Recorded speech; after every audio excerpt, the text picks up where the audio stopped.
So today I think I'll echo the beauty of the sun, the song of the birds, the coolness of the breeze, the glimmer of the moon. And then I think I'll find something to eat. Hold on to people. I'll find something to eat, because echoing the beauty of life always makes me hungry. All right. Thank you. All right, all right.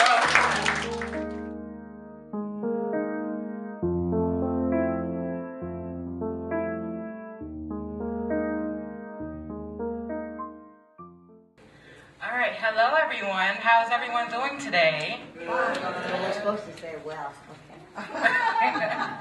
Okay.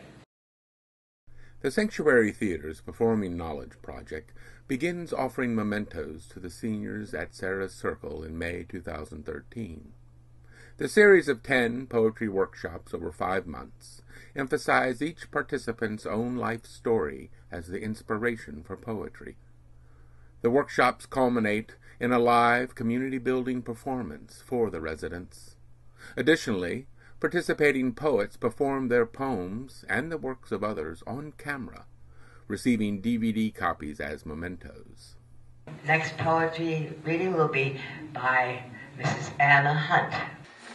Tonight I am reading a piece, a letter from Major Sullivan Ballou to his wife a week before his death in 1861 during the Civil War.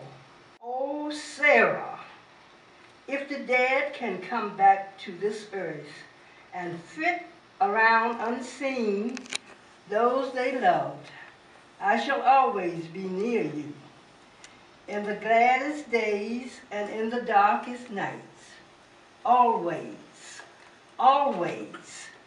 And if there be a soft breeze upon your cheek, it shall be me, my breath, as the cool air fans your throbbing temple. It shall be my spirit passing by. Sarah, do not mourn me dead. Think I am gone and wait for thee, for we shall meet again.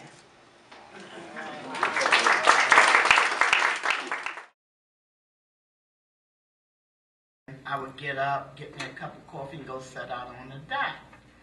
It's like 7 o'clock in the morning. Teaching artists Robert Michael Oliver and Michael Ingram facilitate the gatherings. The poets are offered prompts that ask them to convey in vivid imagery moments from their lives. A prompt might ask them to remember the family home or a childhood friend. Another might ask them to share a life-changing event from their young adulthood. Whatever the specifics of the memory, these types of poems create a sense of shared experience that brings the community of writers closer together. The most beautiful thing I ever saw. My morning coffee, lift me up. Vendors setting up, ready to make a buck. I'm sitting on the dock of the bay, watching the start of the day. Waves growing tall, surfers riding till they fall. Shadows swimming below, in and out, hard to find. Oh my, dolphins, so many, dancing, playing, beautiful sleek bodies. I can almost see their smiles. It's a show just for me. How beautiful can that be? My mate of whatever 19 years passed away on a Sunday, but he passed away in my arms. So that is my soul, solace to make me feel better. It's like, we're here and then we're gone. As the workshops progress, the poets are given the opportunity to think about their larger life journey. They remember events that have marked significant moments in their lives. Prompts such as, "I'll never forget the day," and "This is how we used to do that," offer the poets a chance to consider both the serious and the humorous changes they have witnessed. When they share their poems in workshop, the sense of wisdom is palpable. Well, I was in a theater group here at the Potter's House Players, next door at the Potter's House for many, many years. And then it went as things do. It just left. So I was no longer in any theater group. So this is called The Golden Miss M. Could I find the thread again? I knew it had been there all those 84 years. It loosened a lot. At times, I thought it was broken or lost. But no, it pulled at me, pushed me, talked to me. Come on now, I'm your gift, you know. I bring you to life, dancing, singing, acting. I'm your performer. Give me one more chance. Not acting, you can't remember lines. Dancing, only for your own pleasure. But singing, you can still sing. Okay, I'll risk it. My songs go back some years, way back. I know many. Who'd like to hear them? Why, folks in retirement or nursing homes. Some of these days you're gonna miss me, honey. Or, a good man is hard to find. You always get the other kind. And then World War II. There'll be bluebirds over the white cliffs of Dover. Their songs. So I pick out 21 songs, some costumes, boas, hats, jewelry. Find an accompanist.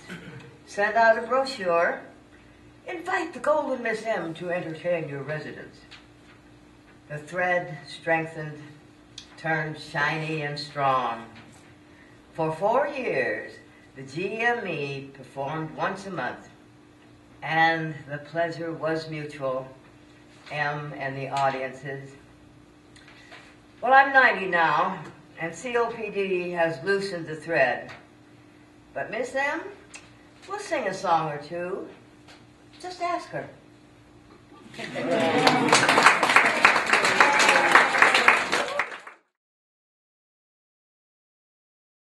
So, by the time I got to where I was going, I was real upset, and so I wrote this. I called it The Thief in the Night.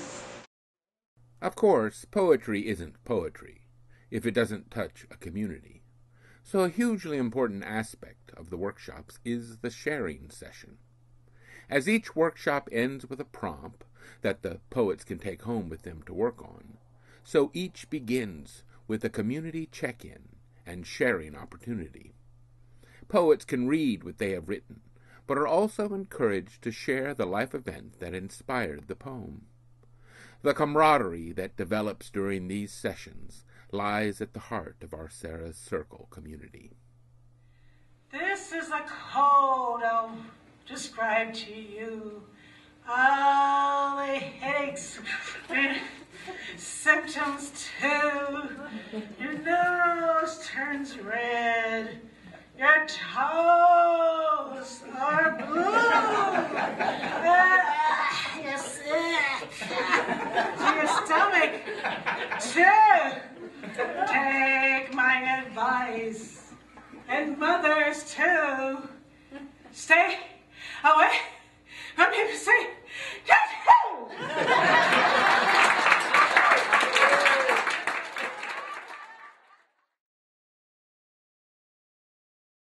whether it's in a mirror or to someone else, so that you're able to project once you're on camera, that people can hear you. That's the most important thing. Throughout the workshops, many lessons are given on various aspects of the craft of poetry. The poets exercise their imagination around everything from figures of speech, such as metaphor and personification, to trying their hand at haikus and dramatic monologues.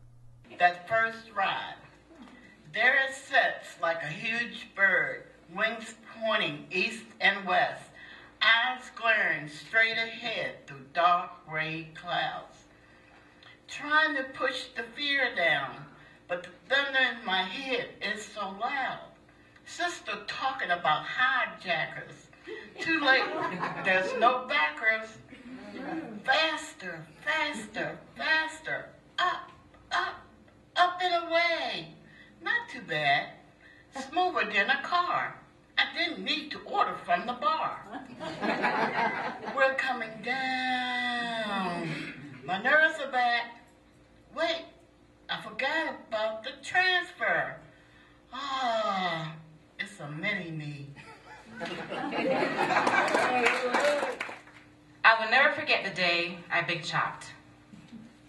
I snipped away the insecurities of black women. I snipped away the shame of having high-textured hair, as some would say, but really meant nappy. I snipped away the thoughts the majority placed in my ancestors' minds when we traveled thousands of miles away to foreign lands. I snipped away the last bit of false Farrah Fawcett hair that didn't naturally grow on my God-given head. I snipped it away. You see, this wasn't just about the big chop. This was a symbolic movement that screams loud and proud, I am no longer chained to your mental oppression. This is who I am. 5'5", chocolate skin and beautiful kinky hair that grows up and outward, worn as a crown and glory. No one can imitate this original masterpiece. As I let this kinky hair grow, my inner queen will flow like a river flowing into the ocean, of uplift, of understanding, of the symbolic thoughts that unfortunately was lost on the ride to foreign lands. You see, I finally found myself, and I will never forget the day I big chopped. Thank you. You're ready? All right, so this is take 2 of the family meal. As the workshops approach conclusion, each participant considers the works they would like to share in a celebration of poetry. These works they will also perform on camera, as video mementos. Each memento consists of a variety of pieces, anything that the poet wants to share with family and friends. It could be a favorite poem from a cherished poet, or an essay written in high school. Of course, what the participants really want to perform are the poems they wrote. He spoke for the hearts and intelligence of all liberty-loving Americans. I can't help wonder what I'll find on the road ahead. This spoon is all that's left of my mother's shining silver sterling settings for 8. Carefully stepping over broken branches and weeds, I saw my granddad. Years caught up to him, strong and resilient as before, but something was different. Calm bitter words, the family's backbone. Out from the gloomy past, till now we stand at last, where the white gleam of our bright star is cast.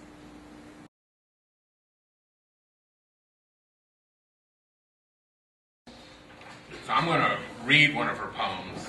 Each round of workshops concludes with a public gathering, where the poets share their works with the broader community.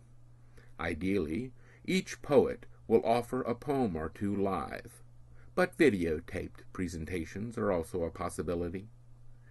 Each celebration reinforces the camaraderie developing between the poets and their community. As that camaraderie grows, more people join the community of writers, sharing their poems and many life lessons. There always is a friend in need along life's lonely way. Don't count on him to ask you. Just be there for him today. Just knowing there is someone, so often all it takes to lift a body, spirits, and a loyal friendship makes. A smile, a little laughter, a letter that you send can make a world of difference at a time one needs a friend. An arm to proudly lean on in times of stress or strife can truly be a blessing on the road we know as life. This poem came out of the fact that I am a World War II veteran. I was in the Waves, that's the Navy in World War II. So I get all of my health care from the VA here in Washington.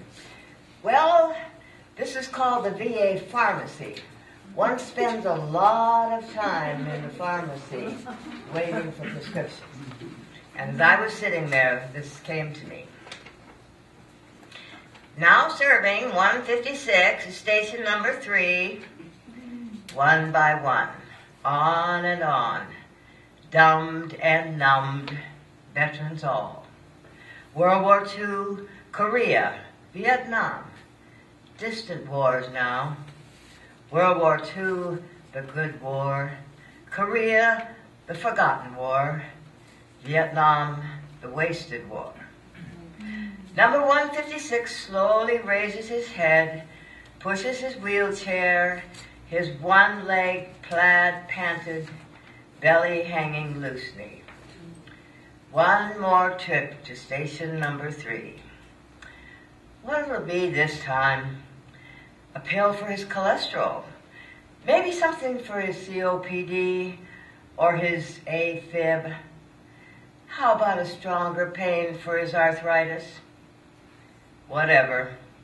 He's supposed to be grateful, lucky to get all this care and drugs. So he takes the RX slip, smiles a little. The young dispenser smiles back and says, "Thank you for your service." They all say that. Number 156 pivots his chair and mumbles, "Oh, son, I hope you never know."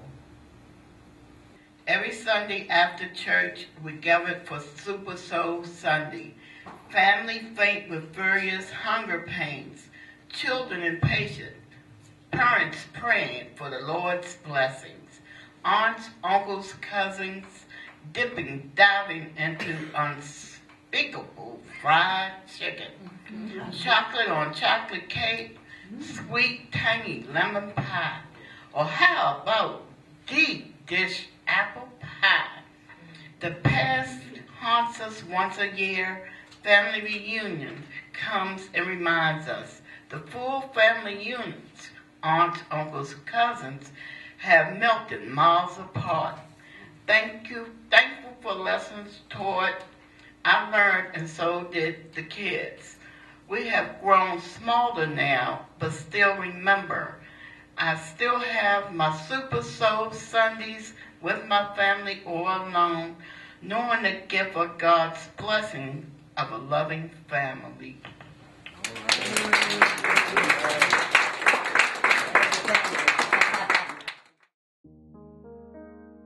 My name is Michael Ingram, and I'm the organizer of the DC Poetry Project.